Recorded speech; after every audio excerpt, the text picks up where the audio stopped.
دجال کا جب خروج ہوگا تو وہ پوری دنیا میں ہر بستی کے اوپر اپنا قبضہ جما لے گا۔ دو شہر اللہ رب العزت نے ایسے رکھے ہیں کہ جن کے ارد گرد فرشتوں کا پہرا ہے، اور دجال ان دو شہروں کے اندر داخل بھی نہیں ہو سکے گا۔ لیکن دجال کے خروج سے پہلے اللہ رب العزت بھی مکہ اور مدینہ سے ایسے لوگوں کا صفایا کر دیں گے جو لوگ مضبوط ایمان کے نہیں ہوں گے، یا جو لوگ جو ہیں وہ دجال کے پیروکار بن سکتے ہوں گے۔ یہ صفایا کیسے کیا جائے گا؟ جی ہاں، یہ ایسے کیا جائے گا۔ بسم اللہ الرحمن الرحیم۔ ہماری گفتگو سلسلہ وار امام مہدی سے لے کر قیامت کے قائم ہونے تک جاری ہے۔ یہ بات ہم پہلے بھی آپ کے سامنے رکھ چکے ہیں کہ دجال کا جب خروج ہوگا تو وہ پوری دنیا میں ہر بستی کے اوپر اپنا قبضہ جما لے گا، یا کم از کم یوں کہنا چاہیے کہ ہر بستی میں وہ جائے گا ضرور، اور وہاں کے لوگوں کے سامنے اپنا خدائی دعویٰ پیش کرے گا۔ اور احادیث سے اس بات کا پتہ چلتا ہے کہ اکثریت جو ہے وہ اس کی پیروکار بن جائے گی، کیونکہ اس کے پاس کچھ ایسی پاورز ہوں گی کہ جن کے سامنے ٹھہرنے کے لیے بہت مضبوط ایمان چاہیے۔ لیکن دو شہر اللہ رب العزت نے ایسے رکھے ہیں کہ جن کے ارد گرد فرشتوں کا پہرا ہے، اور دجال ان دو شہروں کے اندر داخل بھی نہیں ہو سکے گا۔ ان میں سے ایک شہر جو ہے وہ مکہ ہے، جسے حرم مکہ کہا جاتا ہے، اور دوسرا شہر جسے رسول اللہ صلی اللہ علیہ وآلہ وسلم کی دعا پر حرم قرار دیا گیا ہے، وہ ہے مدینہ کا شہر۔ اب یہ روایت جو آج ہم سننے جا رہے ہیں، صحیح بخاری کی یہ حدیث ہے، اس میں ہمیں یہ پتہ چلتا ہے کہ دجال تو جو صفایا کرے گا ہی، لیکن دجال کے خروج سے پہلے اللہ رب العزت بھی مکہ اور مدینہ سے ایسے لوگوں کا صفایا کر دیں گے جو لوگ مضبوط ایمان کے نہیں ہوں گے، یا جو لوگ جو ہیں وہ دجال کے پیروکار بن سکتے ہوں گے۔ یہ صفایا کیسے کیا جائے گا؟ جی ہاں، یہ ایسے کیا جائے گا کہ رسول اللہ صلی اللہ علیہ وآلہ وسلم نے ارشاد فرمایا کہ مدینہ کے اندر 3 مرتبہ زلزلہ آئے گا۔ یہ زمین جو ہے یہ 3 مرتبہ ہلائی جائے گی۔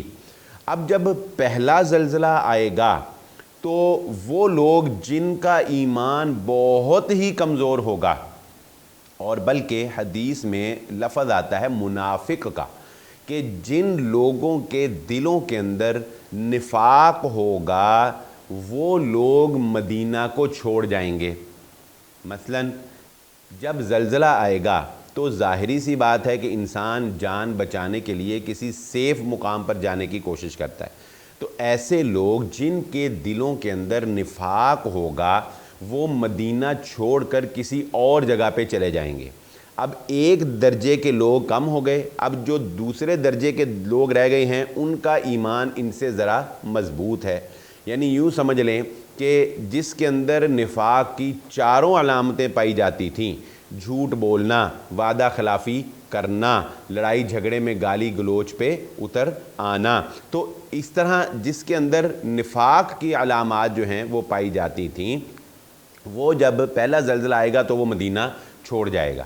اب اس سے پاکیزہ لوگ مدینہ کے اندر باقی رہ گئے۔ پھر اس کے بعد اللہ کے نبی صلی اللہ علیہ وسلم ایک اور زلزلہ آئے گا۔ اب جب یہ زلزلہ آئے گا تو اس کے بعد پھر کچھ لوگ جو ہیں وہ مدینہ کو چھوڑ جائیں گے، اور یہ لوگ بھی وہی ہوں گے جن کے دلوں کے اندر نفاق تھا۔ اچھا، اب تیسری دفعہ پھر زلزلہ آئے گا۔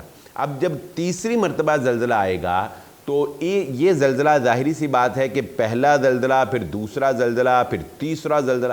اب تیسرا زلزلہ اور زیادہ شدید ہوگا، اور زیادہ خدشہ ہوگا کہ یکے بعد دیگرے پہلے 2 زلزلے آ چکے ہیں، تیسرا زلزلہ آ گیا ہے، اور اب اس کے بعد ایک اور زلزلہ اور پھر بڑا زلزلہ بھی آ سکتا ہے۔ تو ظاہری سی بات ہے کہ تیسرے زلزلے پر اپنے آپ کو ثابت قدم رکھنا، وہاں پر ٹھہرنا، یہ بہت مشکل بات ہوگی۔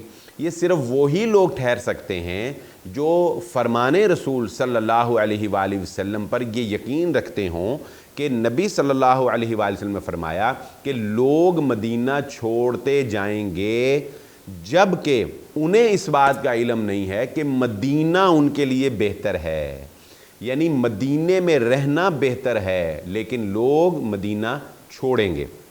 اب یہ فرمان اگر کسی کے ذہن میں ہوگا اس وقت تو وہ تو مدینہ نہیں چھوڑے گا، لیکن جس کا اس فرمان پہ یقین نہیں ہوگا، جو اس فرمان کو صحیح طریقے سے گہرائی سے سمجھا نہیں ہوگا، وہ مدینہ چھوڑ جائے گا۔ چنانچہ جب تیسرا زلزلہ آئے گا تو منافق قسم کے جتنے لوگ ہوں گے وہ مدینہ شہر کو چھوڑ کر اور شہروں کے اندر چلے جائیں گے، اور اب مدینہ کے اندر صرف وہی لوگ باقی بچیں گے جو پکے مومن ہوں گے، ایمان والے ہوں گے۔ تو دجال کا جب خروج ہوگا تو ایک تو وہ مکہ اور مدینہ میں جا نہیں سکے گا، اور دوسرا اس حدیث سے ہمیں یہ بھی پتہ چلا کہ مدینہ اور مکہ کے اندر بڑے پکے اور مضبوط ایمان والے لوگ ہی باقی بچیں گے۔ اور اگر تمام تر روایات کو اکٹھا کر کے بات کو سمجھا جائے تو یوں سمجھ آتی ہے کہ یہی وہ لوگ ہوں گے، یہی وہ پکے مومن اور مضبوط لوگ ہوں گے جو امام مہدی کا ساتھ دیں گے، اور امام مہدی کی معیت میں دجال کا مقابلہ کرتے ہوئے حضرت عیسیٰ علیہ السلام کی تشریف آوری پر ان کا ساتھ دیں گے۔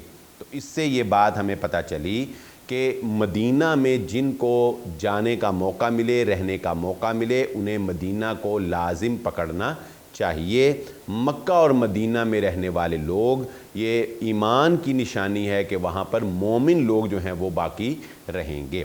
البتہ یہ بات بھی ایک حقیقت ہے کہ ہمیں اس بات سے پناہ مانگنی چاہیے کہ ہم وہ وقت دیکھیں جب ہمیں آزمایا جائے، جب ہمارے ایمان کو آزمایا جائے، یعنی دجال کے ذریعے سے، کیونکہ اس کا مقابلہ کرنا بہرحال یہ آسان نہیں ہے۔ یہ ہم اپنے آئندہ پروگرام میں آپ کے سامنے رکھیں گے کہ دجال کا مقابلہ کرنا کتنا مشکل ہے، اور کیوں مشکل ہے اس بارے میں ابو داؤد کی روایت ہے جو رسول اللہ صلی اللہ علیہ وسلم نے بیان فرمائی ہے۔